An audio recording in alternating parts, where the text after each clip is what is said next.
오늘은 공감이란 제목으로 함께 말씀을 나누도록 하겠습니다. 우리 이 자리에 계신 성도님들은 다른 이들에게 잘 공감하시는 분이신가요? 다른 사람의 아픔, 슬픔, 다른 사람의 감정에 대해서 같이 공감해 주는 사람이신가요? 아니면 나 몰라라, 옆에 사람 어떤 마음이든 나랑 상관없다, 그런 마음으로 살고 계신가요? 요즘 젊은 사람들이 말하는 그 성격 유형 테스트인 MBTI에 보면 T와 F가 있습니다. T는 이성적인 사람들을 T라고 하고요. F는 감성적인 사람인데요. 예를 들면 이렇게 설명할 수 있을 것 같아요. 누군가 친구가 회사에서 팀장님 때문에 너무 힘들다, 그렇게 자기 힘든 일을 이야기했을 때 F인 사람, 감성적인 사람은 이렇게 대답해 주는 것이죠. 팀장님 때문에 너가 많이 힘들었겠구나, 속상하겠구나, 괜찮아, 할 수 있어. 그 사람의 상대의 마음을 감성적으로 위로해주고 공감해주고 함께 슬퍼해주고 아파해주고 하는 게 F 성격을 가진 사람인 것이죠. 반면에 T는 이성적인 사람인 T는 이렇게 대답합니다. 야, 너만 힘들어? 야, 회사 생활 다 그런 거야. 팀장님은 너 때문에 더 힘들걸? 너가 잘못하니까 팀장님이 혼내는 거지. T는 이성적인 사람이라 그 문제를 해결해 주려고 하고 현실적인 조언을 해주는 것이죠. 만약 나에게 어떤 고민이 있고 힘든 일이 있을 때 T나 F 어떤 사람에게 더 털어놓고 싶으신가요? T처럼 반응해주는 현실적인 조언과 해결을 답해주는 사람이 더 좋으신가요? 아니면 감정적인 위로를 해주고 함께 눈물 흘려주고 그런 친구가 더 좋으신가요? 둘 다 사실은 필요한 부분이죠. 내 아픈 마음, 내 상한 심령, 그것을 위로해주고 함께 눈물 흘려주는 그런 친구도 필요하지만 또 한편으로는 내가 힘들어하고 있는 그 문제를 해결할 수 있는 어떤 현실적인 조언이나 도움도 필요한 것입니다. 둘 중 하나가 더 좋다고 하기보다는 둘 다 우리에게 필요하지요. 중요한 것은 사실 둘 가운데에서 나를 정말 사랑하고 생각하는 마음을 가지고 나에게 공감해주고 위로해주고 있는가, 나에게 해결을 이야기해주고 있는가, 사실 그것이 더 중요할 것입니다. 그저 거칠어로 하는 위로는 크게 위로가 되지 않지요. 형식적인 조언 역시도 크게 그것이 마음에 와닿지 않습니다. 진심이 담긴 사랑과 마음으로 위로해 줄 때 함께 아픔을 나누게 되는 것이고 또 진실된 조언을 해줄 때에 그 말에 귀 기울일 수 있게 되는 것이죠. 이렇게 누군가의 아픔, 누군가의 문제, 어려움에 대해서 같이 아파하고 힘들어하는 것, 같이 눈물을 흘려주는 것, 이것을 공감이라고 말을 합니다. 사전에 보면 공감을 이렇게 정의하는데요. 남의 감정, 의견, 주장에 대해서 자기도 그렇다고 느끼는 것. 그러니까 같은 아픔, 같은 고통, 같은 슬픔을 느끼는 것이 공감인 것입니다. 그래서 공감 능력이 뛰어난 사람일수록 상대를 더 잘 위로할 수 있는 것이죠. 상대가 어떤 문제에 있어서 아파할 때에 나도 그 문제를 같이 내 문제의 것처럼 아파하거나 혹은 나에게 그런 경험이 있어서 상대의 아픔을 다 이해하고 그를 위로해 줄 수 있다면 참 그 사람은 공감 능력이 뛰어난 사람입니다. 또 그런 사람이 옆에 있다면 힘들고 어려울 때에 많은 힘이 되기도 합니다. 내가 힘든 일이 있을 때, 어려운 일이 있을 때 누군가 내 마음을 이해해 준다면, 나의 아픔과 슬픔에 공감해 주고 함께 아파해 준다면 큰 위로가 되는 것이죠. 그렇게 공감해 주는 것을 통해서 또 그 상대가 나를 얼마나 아끼고 사랑하는가를 또 우리는 평소에는 특별한 표현도 없고 말도 없던 사람이 내가 아플 때 함께 걱정해 주고 아파해 주는 모습을 보면 우리가 그 사람을 다시 보게 되죠. 내가 어려운 일을 만났을 때 나를 도와주기 위해서 사방으로 뛰어다니는 모습을 보게 되면 나를 향한 상대의 마음이 어떠한가를 그때서야 우리는 알 수 있게 됩니다. 자, 누구보다도 공감을 잘 하시는 분이 우리가 성경에 나온 예수님이라고 할 수 있을 것입니다. 우리가 믿는 예수님은요, 누구보다 우리를 공감하시는 분이신데요. 우리의 아픔을, 또 우리의 슬픔을, 우리의 고통과 괴로움을 그냥 내버려 두고 지켜보시는 분이 결코 아니십니다. 예수님은 우리와 함께 아파하시고 또 우리를 위로하실 뿐만이 아니라 우리가 가진 그 문제들, 우리가 힘들어하고 괴로워하는 그 문제들을 해결해 주시는 분이기도 한 것입니다. 우리가 오늘 본문을 통해서 그렇게 공감하시며 위로하시는 예수님에 대해서 함께 생각해 보고자 합니다. 자, 오늘 본문 말씀에 보면 예수님은요, 우는 자들과 함께 울고 계심을 보게 되는데요. 우리 33절부터 35절 말씀 다시 한번 함께 읽어보겠습니다. 예수께서 그가 우는 것과 또 함께 온 유대인들이 우는 것을 보시고 심령에 비통히 여기시고 불쌍히 여기사 이르시되 그를 어디에 두나 이르되 주여 와서 보옵소서 하니 예수께서 눈물을 흘리시더라. 아멘. 자, 지금 예수님이 계신 곳이 어디입니까? 바로 나사로의 집입니다. 나사로가 병들어 죽게 되었고 그 나사로의 장례식장 가운데 예수님이 찾아오신 것이죠. 이 장례식장에 오신 예수님을 보면서 나사로의 동생인 마리아는 그 앞에 32절에 보면 예수님이 여기 계셨다면 나사로가 죽지 않았을 것이다 라고 말하면서 울고 있습니다. 우리가 읽은 이 33절부터의 말씀에 예수께서 그가 우는 것과 여기서 그가 바로 마리아인 것이죠. 예수님을 향해서 울고 있는 마리아입니다.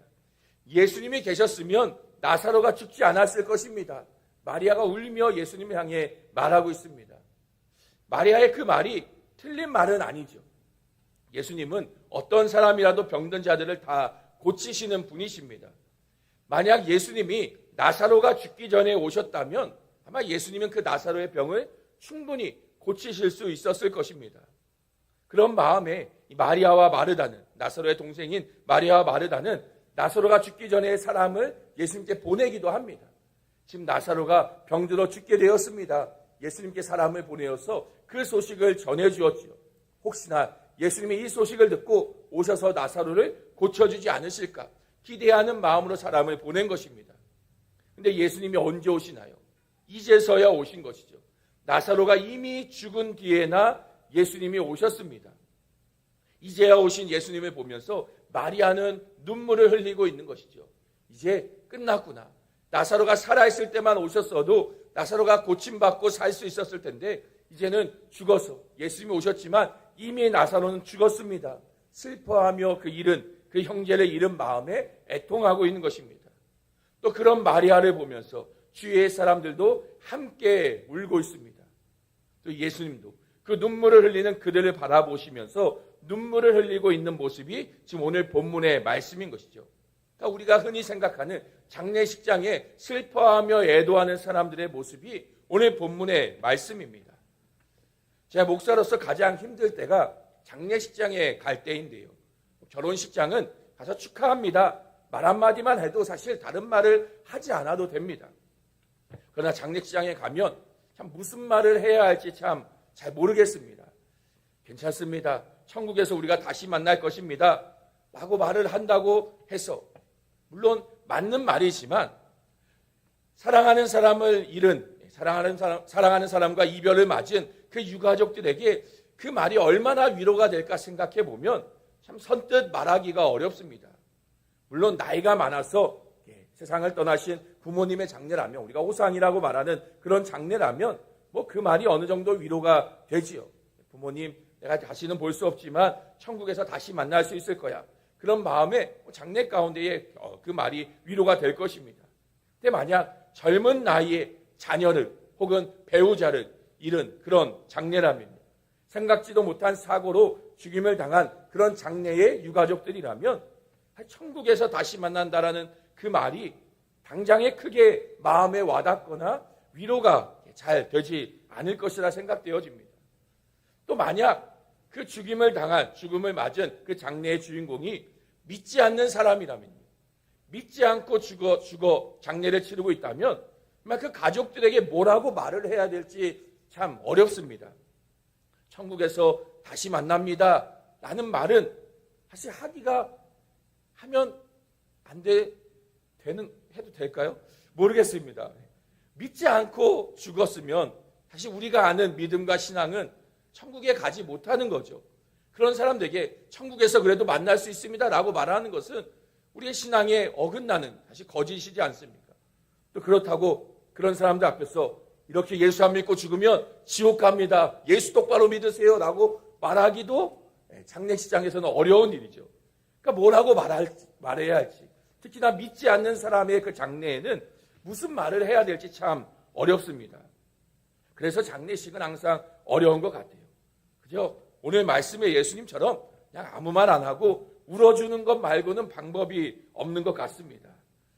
제가 바라기는 우리 교회 성도님들의 장례식은 슬퍼하는 자리가 되지 않았으면 합니다. 장례식이 정말로 말 그대로 천국 환송 예배, 천국 환송 잔치 그런 시간이 되었으면 합니다. 남녀가 결혼할 때에도 잔치를 벌이고 즐거워하지 않습니까? 우리의 죽음은 우리의 신랑 되신 예수님과의 혼인 잔치의 시간이니까요. 정말 결혼 잔치처럼 우리가 기뻐하고 즐거워할 수 있는 그런 시간이 우리의 장례식이 되었으면 합니다. 그러려면 살아있을 때 잘 믿으셔야겠지요. 믿음 생활, 신앙 생활 잘 해야 우리가 천국 환송 잔치로 모두가 함께 그렇게 예배할 수 있을 것입니다. 누가 보더라도 아우 저 장로님, 우리 저 권사님, 저 집사님, 저 성도님은 정말 천국 가셨을 거야. 야, 저분이 천국 안 가면 누가 천국에 갈 수 있겠어? 그런 말을 들을 수 있을 만큼 믿음과 신앙의 모습이 우리 가운데 있어야 할 것입니다. 만약 장례식장 가서 저분 열심히 교회는 다니신 것 같은데 사는 모습을 생각해 보면 천국 못 가신 거 아닌가 약간 의심이 드는데 라는 생각이 들면 어떻게 우리가 거기서 기쁨으로 천국 환송 잔치를 벌일 수 있겠습니까? 계속 마음에는 아니면 어떡하지? 아니면 어떡하지? 아마 그런 염려가 있을 것입니다. 그러기 위해서는 우리가 믿음으로 정말 신앙으로 항상 믿음 생활을 보여줄 수 있는 우리의 믿음과 삶이 구원받은 사람이라는 그 모습을 보여줄 수 있는 우리의 신앙이 될 수 있길 소망합니다. 자, 예수님은 지금 나사로의 죽음 앞에서 그 장례 가운데에 눈물을 흘리고 계십니다. 왜 예수님은 울고 계실까요? 사람들처럼 그 나사로의 죽음에 슬퍼하고 계신 것일까요? 예수님은 나사로가 다시 살아날 것을 분명히 알고 계셨을 것입니다. 우리가 뒤에 이야기지만 죽은 나사로를 예수님이 살리시죠. 살아날 것을 아셨는데 왜 예수님은 슬퍼하고 계셨을까요? 그것은 예수님이 사랑하는 자들의 그 상실과 슬픔을 함께 아파하고 계셨기 때문입니다. 예수님은 우는 자들과 함께 울고 계셨던 것이죠. 나사로의 죽음 앞에 슬퍼하고 있는 이들을 향해서 야, 내가 나사로 살려줄 거야. 걱정하지 마. 울지 마. 그렇게 말씀하신 것이 아닙니다. 그 우는 자들과 함께 우시며 그들의 아픔을 함께 공감해 주시는 분이셨던 것이죠. 우리 유초동부에서 6월 마지막 주에 성경 암송대회를 한다고 합니다. 올 한 해 전반기 우리 1월부터 배운 그 공과 말씀 거기에 나오는 성경 암송 구절 30개 정도 되는 것 같아요. 26개인가 그러더라고요. 한 30개 정도 되는 그 암송 구절을 6월 마지막 주에 암송대회로 한다고 합니다. 유초동부하는 암송 구절이 저희가 전반기에 배운 말씀 암송 구절과 같은 거거든요. 한번 유초등부와 암송 시합을 해볼까요? 어떻게 자신 있으신가요? 유초등부 초등학생 초딩 이길 수 없으신가요? 그래도 어른들의 자존심이 있는데 한번 고민을 제가 한번 해보겠습니다. 저부터도 외워야 되니까 걱정이 되긴 하네요. 저희 아이가 유초등부인 아이가 그래도 자기 나름대로 이게 마지막 주에 시험을 보니까 이걸 어떻게 외워야겠다 자기 나름대로 계획을 세웠더라고요. 그래서 하루에 한 5개씩 외우면 다 외울 수 있을 것 같다 본인이 생각해서 월요일부터 해서 하루에 5개씩 외우기 시작하는 겁니다. 열심히 외우는데 생각처럼 쉽지 않죠. 성경 5구절 외우는 게 사실 쉽지 않습니다. 외웠다 싶지만 토시 1, 2개가 틀리기도 하고 헷갈리기도 하죠. 그러니까 아이가 계속 열심히 1시간 넘게 외우면서 빨리 외워서 끝내고도 싶고 또 잘하고도 싶은데 생각처럼 잘 안 되니까요. 외우다가 억울하고 속상한 마음에 울기 시작하는 거죠. 제가 앞에 말씀드린 MBTI의 F인 성격의 아빠였다면 제가 아이의 마음을 이해하면서 아이를 달래주었겠죠. 괜찮아, 잘하고 있어, 힘내서 다시 해보자, 아빠가 같이 해줄게, 이렇게 말하면 얼마나 좋은 아빠겠어요. 근데 저는 F가 아니라 T인 사람이거든요. 완전 T인 사람입니다. 저는 아이에게 그래서 이렇게 말을 했습니다. 야, 울지 마, 시끄러워. 야, 한 번에 되는 게 어딨어. 더 열심히 외워. 오늘 안 되면 내일 또 외우고 계속 외우는 거야. 그러니까 아이는 기분 나빠서 이게 방문으로 들어가 버리더라고요. 아빠가 그렇게 말하면 야, 이제 안 한다. 저 같으면 집어 던지고 그만할 것 같은데요.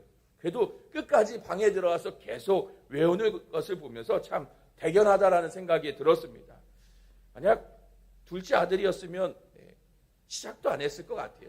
교회에서 받아와도 어디가 했는지도 모르겠고요. 교회에서 암송하라 그랬다며? 그러면 몰라. 안 할 건데요. 아빠나 외워요. 이러겠죠. 아들과 딸의 차이가 참 이런 것 같습니다. 자, 예수님은 어떤 분이십니까? 예수님은 우는 자들의 그 아픔을, 그 눈물을 함께 우시며 공감하여 주시는 분이시죠. 히브리서 말씀에 예수님에 대해서 이렇게 소개합니다. 우리 히브리서 4장 15절 같이 함께 읽어보겠습니다.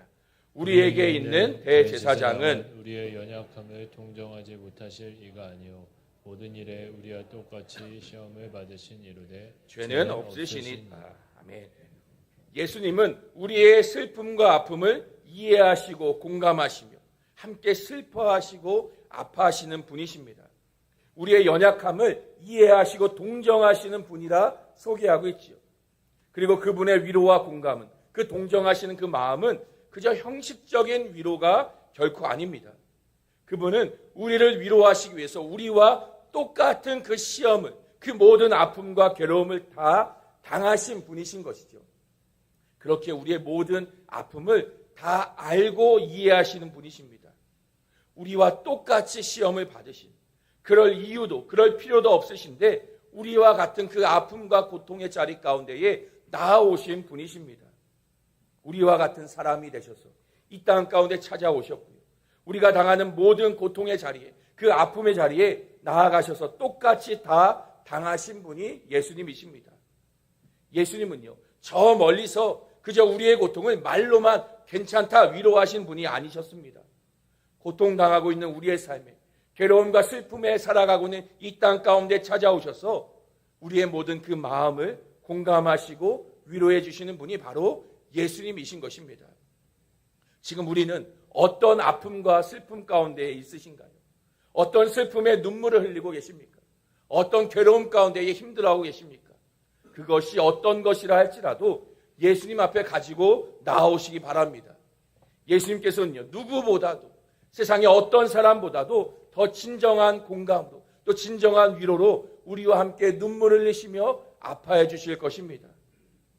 이러한 예수님 앞에서요, 사람들은 어떻게 반응할까요? 우리 36절과 37절 같이 한번 읽어보겠습니다.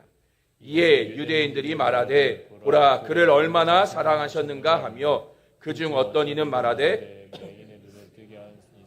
그 사람은 죽지 않게 할 수 없었더냐 하더라. 지금 사람들의 반응은 두 가지로 나타납니다. 첫째는 그 우시는 예수님을 보면서 예수님의 사랑을 느끼고 있는 사람들이 있는 것이죠. 보라 그를 얼마나 사랑하셨는가.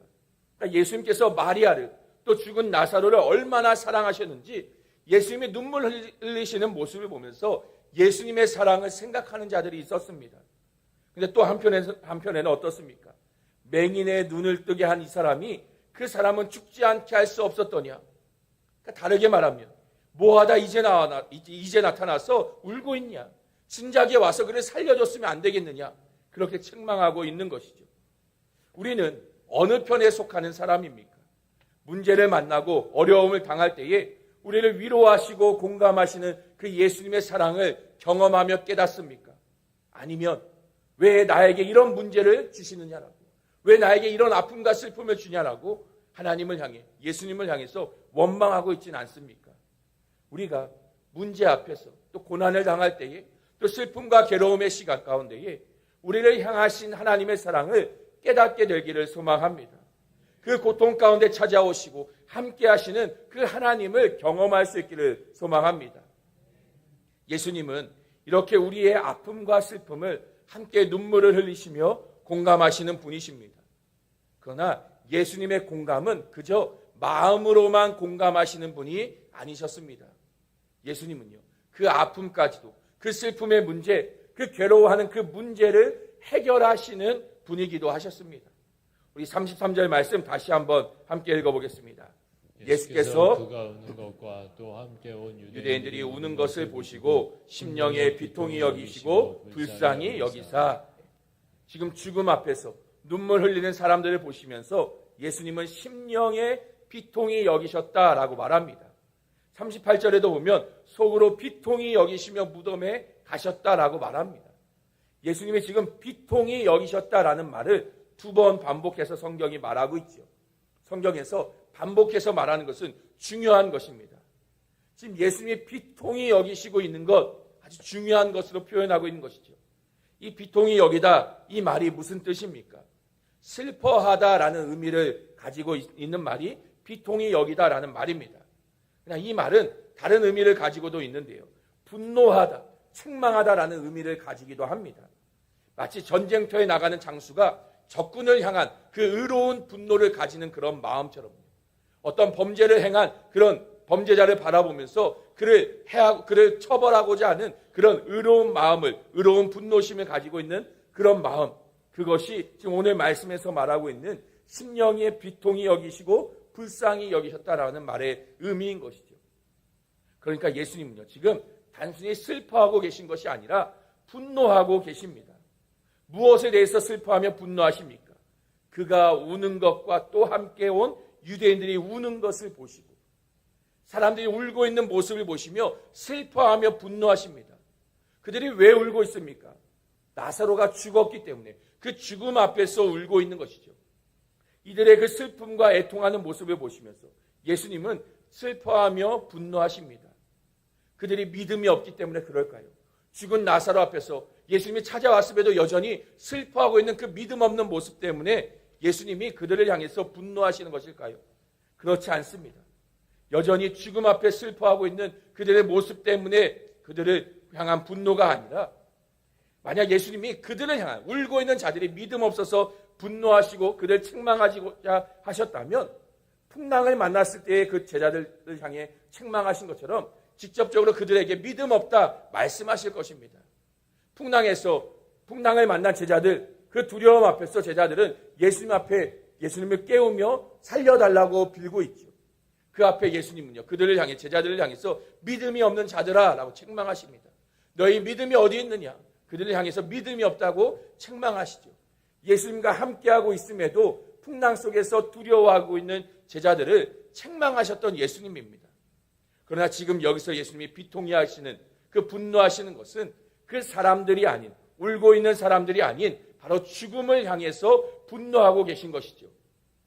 죽음 앞에서 슬퍼하고 무기력해 있는 그 사람들의 모습을 보시면서 죽음을 향한 분노를 예수님이 느끼고 계신 것입니다.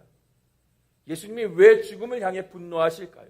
그것은 죽음은 본래 하나님이 창조하신 세상 가운데 없던 것이기 때문입니다. 하나님께서 세상을 창조하시는 가운데에 그 죽음이라는 것은 다시 하나님이 계획하신 일이 아닙니다. 그러면 이 세상 가운데 죽음이 왜 생겨나게 되었습니까? 성경은 이렇게 말합니다. 우리 로마서 5장 말씀 함께 읽겠습니다. 그러므로 사람으로 말미암아 죄가 세상에 들어오고 죄로 말미암아 사망이 들어왔나니 이와 같은 사망이 모든 사람에게 이르렀느니라. 한 사람으로 말미암아 죄가 세상에 들어왔습니다. 그러니까 아담이 범죄함으로 인해서 세상에 죄가 들어온 것이죠. 그리고 이 죄로 말미암아 사망이 세상 가운데 들어오게 되었습니다. 하나님께서 선하게 창조하신 이 세상에 하나님께서 사랑하셔서 모든 축복을 주시고자 했던 사람에게 죄는요, 죽음이란 끔찍한 결과를 초래한 것입니다. 그리고 이 죄와 죽음으로 인해서 이 세상 가운데 슬픔과 고통이, 괴로움이, 아픔이 생겨나게 된 것이지요.